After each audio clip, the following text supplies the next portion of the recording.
right, so I'm still asking about this independent oversight committee. Hasn't been set up, but I promise you I'm going to keep asking. All right, I'm Dion Jackson-Miller. Thank you so much for joining me. Time for tea.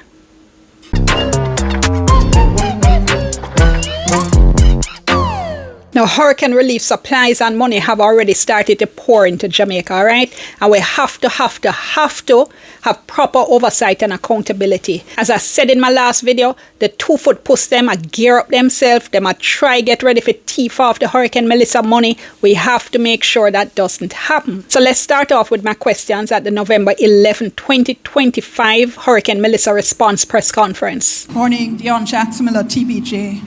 First question, we heard the death toll and the missing. Is there any estimate, though, of how many other deaths are being investigated to ascertain whether or not they're connected to the hurricane? Also, there's been a suggestion to pass purpose-built legislation to frame the recovery effort. Is Cabinet giving any consideration to that? Third, continuing to ask about the Independent Oversight Committee. Last press conference, you told me Cabinet was continuing to talk about it. Mm-hmm. And my final question for now has to do with proactive disclosure.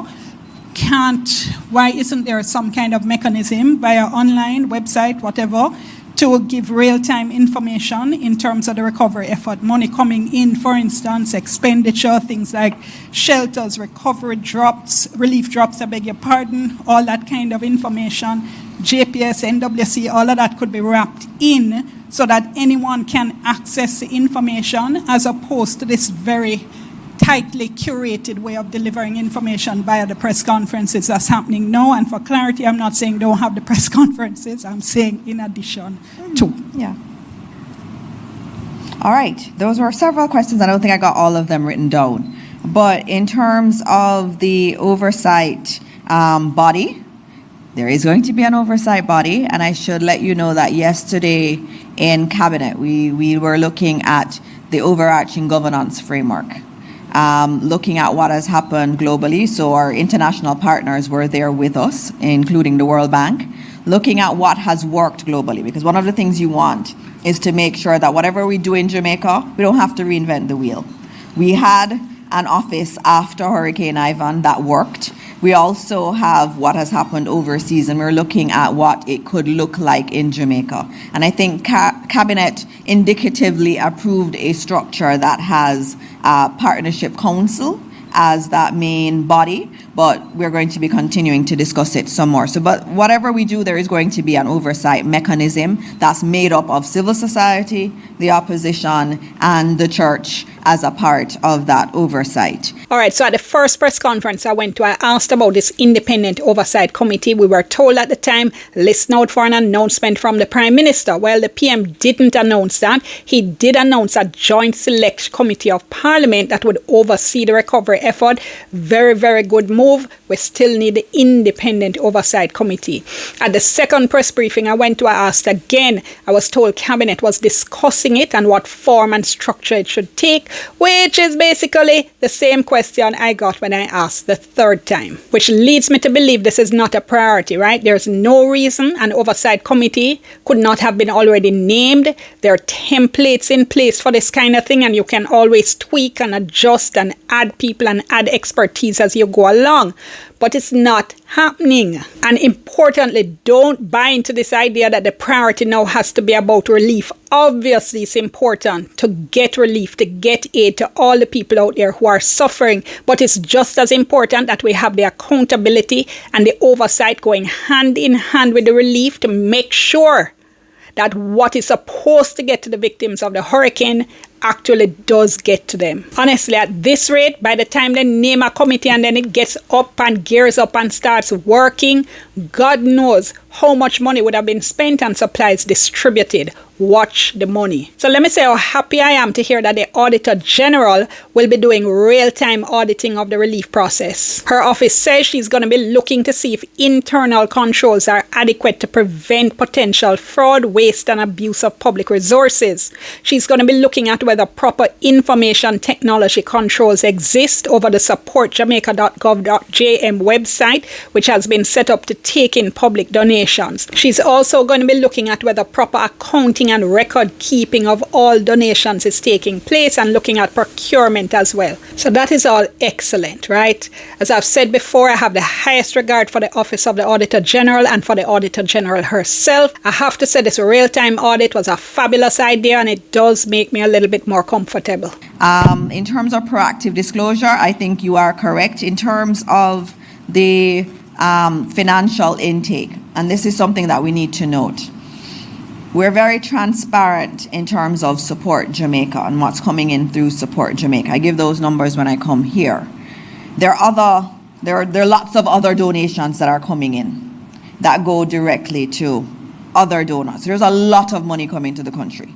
We don't have sight of all of that. What we have sight of and that we're giving you is what comes into the government of Jamaica and into ODPEM. So all of that we get through ODPEM, all of that is being provided. So I've given you the credit card ones. On Thursday or Friday when we have our next press conference, you'll get the direct deposits into the account.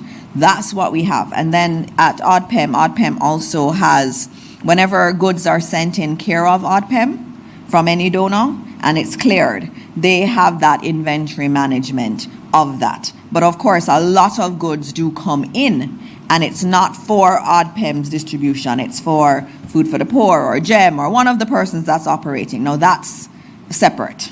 And so we can give you everything from government, and I do agree with you that we can put some more information that's more readily available to everyone. There was something else you asked. Yeah, but just before I go on, and just to be clear though, Minister, I was also asking for broader information. So yes, and from the telecoms and so on. We've been yes. asking for ODPEM, for Yes. instance. And I think Commander said he will start to give you the communities now. Online, Minister, Yes. so Yes. everybody can access. Now, the Information Minister didn't really answer my question about proactive disclosure, so let me explain what I was getting at. Right now, the information flow is very tightly controlled, and sometimes it's just hard to get basic information. Give you one example. When we had heard that 27 communities had been marooned for days, we were asking, can we get a list of the communities and the schedule of food drops to those communities? All no. We have not got that. And at the latest press conference, I said, there are only 2 communities still marooned, this one and that one, and yes, we're dropping food. Why couldn't we get the information all along? Because that's information that's readily available. They would have been working with that information. Now, when I can't get basic information, my conclusion is it's because they don't want to give me, and that concerns me. So in the interest of transparency, what I was asking about was a kind of central portal, like one website where me or you, anybody at all, can go and get important but basic information about the relief process. We should be able to log on to this one central website and get all the information in terms of the donations that have been made to the government in cash, in kind, relief, aid, and see how and when and where relief supplies are being sent. I should be able to see a list of all the shelters and their status, how they stay, I should be able to look at restoration schedules for light and water. All of this should just be in one place. I don't have to be asking for it. And when I say I, me, you, the public, we shouldn't have to be begging for this kind of basic information. As I said, outside of these 2-3 hour press conferences, we should just be able to access it very easily. Government should be pushing out this information automatically and updating it constantly. So I do appreciate the Information Minister agreeing with me and saying she agrees that some of the information should be more readily available, but I'm sure that doesn't get us to it actually being more readily available. I asked if Cabinet is considering purpose-built legislation. Yes, we are looking at purpose-built legislation. And if you look at the recovery efforts that had happened in other countries that had anything of this magnitude, there would have been a special office set up. It would have had specific legislation towards it, looking at procurement. In our jurisdiction, in this country, procurement takes forever. I mean, we're trying in the Ministry of Education to do some procurements and they're taking years. when we're reconstructing Jamaica, it cannot take years. And so we're going to have to be very, very careful in defining what rules apply, what don't, and how we still have oversight. And so that is being worked on, and we believe in the next week or two, we'll have a submission in Cabinet, before Cabinet, to approve the drafting instructions for that special piece of legislation. And finally, if there's any estimate of how many deaths, other deaths are being investigated. I have that one for you under investigation 9. Now, people have been asking about the issue of temporary shelters. So many people lost roofs, lost entire homes. Why weren't temporary shelters quickly put up? That's one of the questions that was asked. Good morning, Jerome Williams from the Jamaica Observer. You mentioned about the consideration for temporary housing. Yes. My question is there a reason why that wasn't considered earlier, seeing that people would have been homeless for 2 weeks and counting? And also, is there a potential timeline that is being discussed as to when we'll start to see these temporary housing? Question for Commander Gill. You mentioned that there is projected rainfall started today in parishes in the north. Is there any consideration for any plans as it relates to people who are still homeless and people who are in flood-prone areas? All right, in terms of the housing question, I think the Cabinet has moved very quickly in terms of housing. The first thing you have to do is to do your assessment. You need to know how many people are affected. You need to know what the level of damage is. And so that is actually being done right now. So we have teams out that are doing the damage assessments. Some people can recover. And when you go across Jamaica, you see that spirit. There are persons who are, getting their zinc, finding back the zinc and putting it back on. And you have others who are doing temporary structures. And if you look at the numbers in the shelters, the official numbers, you see that those have been coming down. And so for us as government, we understand that there is a problem. Some people are working really hard to help themselves, and some can't.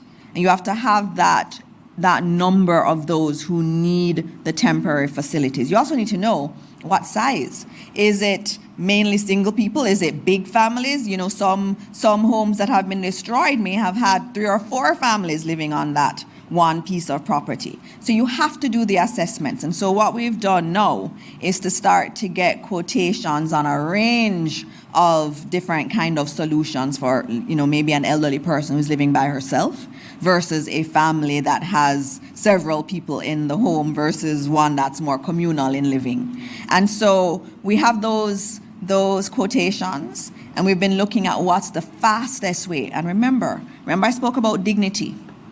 You don't want it, as we would say in Jamaica, you don't want any and any kind of solution. You want something that people feel okay going into and that they feel good about themselves. You don't want to just have them feel like they're just a charity case. That's not what we're about. We're about giving people decent houses. And so we're trying to marry that with how quickly it can be manufactured. And so I think we have some solutions that can be delivered to Jamaica within 30 days. And you want something that isn't going to fall apart when a heavy gust of wind comes or rain falls. So that's also important. I have heard people speak about tents. I mean, that is obviously something that every country that's gone through this kind of disaster has looked at. We've looked at it too, but as I said, we want to make sure that whatever we do is semi-permanent and that is actually structurally sound for those families to go in. Odpem, you have a question too. Yes.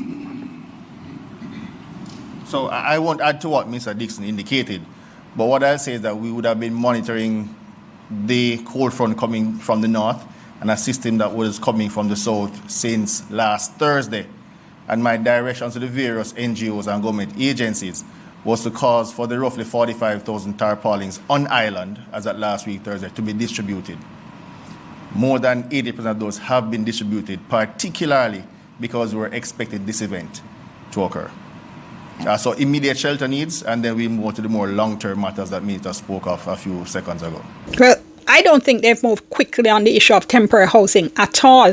And I totally get that if you're talking about medium and long-term shelter, you do need to ensure it's of a certain quality. But I think for the past 2 weeks since the hurricane, what people have been asking about is urgent, emergency shelter. And the only answer I've heard that came close to answering that concern is that given by the commander when he spoke about the distribution of tarpaulins.